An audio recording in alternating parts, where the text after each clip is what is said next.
Rick immediately became alert when he heard gunshots, but he was soon under fire. Carol pulled Lou's body over to block the bullets that were coming towards them. Carl and Beth quickly found a place to take cover. A group of people didn't know when they had already taken over the watchtower. Michonne discovered that the person was the governor and didn't hesitate to shoot at him. The governor was even more angry when he saw Michonne, as she was the one who killed his daughter. Rick finally noticed the person shooting at him, but he didn't hit them. He could only hide in the crevice. The governor's side seemed to have an endless supply of bullets, and they were shooting wildly at the prison, even firing a few shots into the sky. Maggie also rushed out with her gun. In terms of numbers, the two sides were evenly matched, but the other side had the advantage of initiative and geography. Maggie ran to a barrier and found the person on the watchtower, firing wildly. Carol ran to the wall with Maggie's cover. Both sides were at a stalemate for a while. A few minutes later, the scene suddenly quieted down. The governor's mouth curved into a smile. He had brought a gift for the prison. A car came speeding down the road, crashing through the prison gate and stopping in the courtyard. Herschel didn't know what they wanted to do. Just as everyone was wondering, the car door opened and countless zombies walked out. The driver shot at Michonne a few times before quickly leaving. Rick was about to shoot the driver, but his gun was out of bullets. Immediately, Rick was under a crazy barrage of fire. The two sides started shooting again. Maggie took a deep breath, then calmly aimed and killed the enemy on the watchtower. Everyone relaxed. The governor didn't expect to destroy these people today. There wouldn't be any results even if they continued fighting, as they didn't have the numerical advantage. He only came to give them a warning, and the storm was still to come. Governor just left Glenn and came back. But it wasn't time to pursue them. The safety of their family was the most important thing. Maggie and her team also quickly came out to kill the zombies. Herschel was still in the grass. Michonne also pulled out her sword and rushed up to rescue Herschel, basically killing one zombie with each strike. Fortunately, Glenn also drove the car here, and they quickly helped Herschel onto the car. They successfully got rid of the zombies with some close calls and made it back to the prison. Meanwhile, Rick was tackled by two zombies with no bullets left in his pistol. At that moment, an arrow pierced through the zombie's head. It was obvious that Daryl had come back. Even Merle shouted and rushed over. With the three of them working together, they quickly cleared out the zombies. Rick and Daryl nodded at each other, without saying too much. Looking at the zombies in the courtyard, Rick fell into silence. Later, the group discussed what to do next in the prison cell. Herschel believed they had to leave and not wait for death. Rick insisted on staying, and Glenn supported his idea. However, Merle mocked Say and said he knew the governor too well. If they had slipped out last night, they could have lived a few more days. But now they had no chance. There were definitely governor's men everywhere outside, and breaking through the prison fence was just his first step. Even if they had a strong fortress, they couldn't compete with governor's weapons and troops. They might even starve Rick and his group to death here. Herschel spoke up and suggested they leave to avoid more casualties. Rick didn't say anything and turned around to leave again to find Lori. Herschel walked up to him and said, "Rick, your condition is getting worse and everyone can see it. But now not the time." When Rick told them not to be democratic, now he must step up and lead them. Everyone's lives are in his hands. So, pull yourself together and take action. Rick, feeling frustrated, went to the back door balcony and looked into the distance with a telescope. It's unclear whether he was looking for snipers or searching for Lori. At that moment, Carl came up behind Rick and asked him not to be angry. He suggested that Rick was not fit to lead them now, and Glenn or Daryl should take over. He needed to rest. This woke Rick up. Carl was right. He needed to protect Carl, Judith, and everyone else. After sobering up, Rick began to pull himself together and he rejoined the team. The courtyard was filled with zombies, and there were likely governor's people lurking around. Food would soon run out, and the situation was grim. They needed to come up with a plan to survive. Meanwhile, in the town, Andrea found Governor and questioned him about why he went back on his word. He clearly promised her that she would not retaliate against Rick and the others. Governor hypocritically claimed that he went to negotiate, but Rick and his group started shooting at them.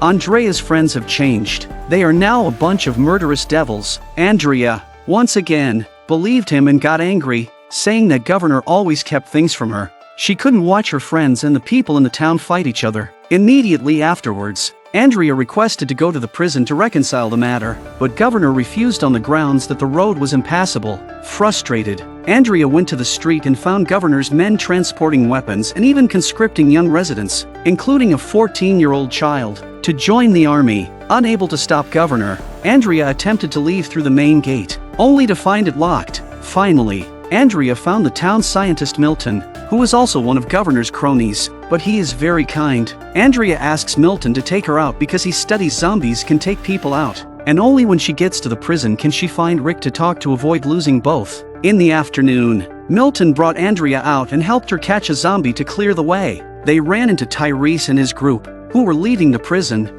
Tyrese and his group were excited to hear about the town and asked if they were still accepting new members. Milton nodded and let Andrea go alone while he took Tyrese's group back to the town. Andrea walked for a while until she finally arrived at the prison. Carl, who was on patrol, noticed her and informed Rick. Maggie used binoculars to confirm that it was Andrea. As Andrea got closer, pushing a zombie with her, she entered the yard. This method can briefly hide from other zombies. Rick and his group were on high alert, believing it could be another of Governor's schemes. Even Carl prepared his sniper rifle from a high vantage point. They were ready for whatever was coming their way. Rick and his group looked around for any ambush before running towards the door.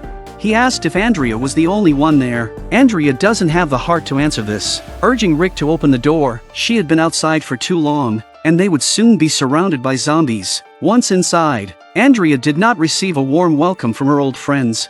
Instead, she was asked to turn around. After all, the position is different now, and nothing can be taken lightly at any time. After not finding anything, Rick a serious tone and said, "Welcome back."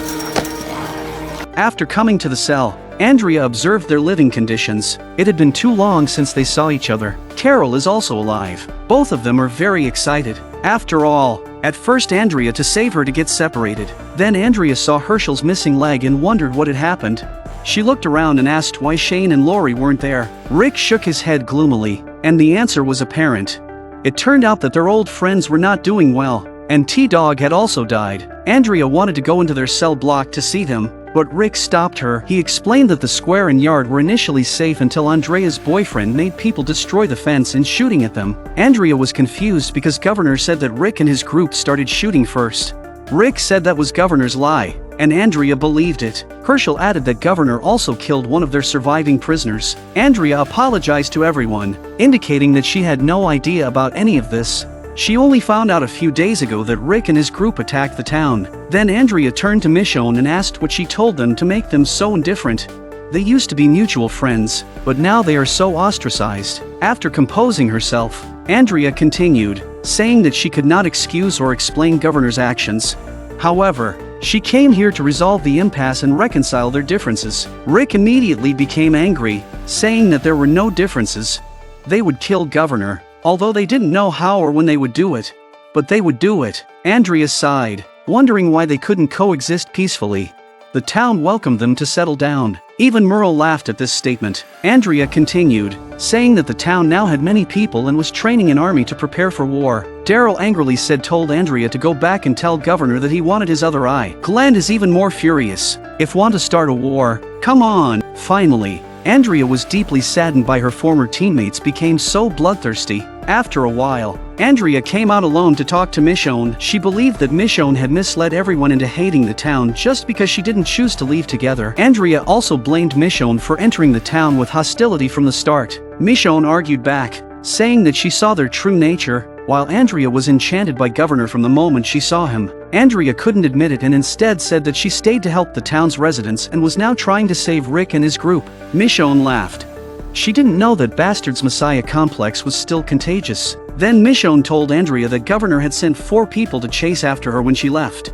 If Andrea had gone with her, Governor would have killed her too. Michonne questions Andrea, knowing that the pilot's squad was wiped out by Governor. Knowing what he did to Glenn and Maggie, she abandoning her friends for the comfort of Governor bed. Michonne angrily told Andrea to go back to her saintly man. Andrea was stunned. How could the truth be like this? Was Governor really that kind of person?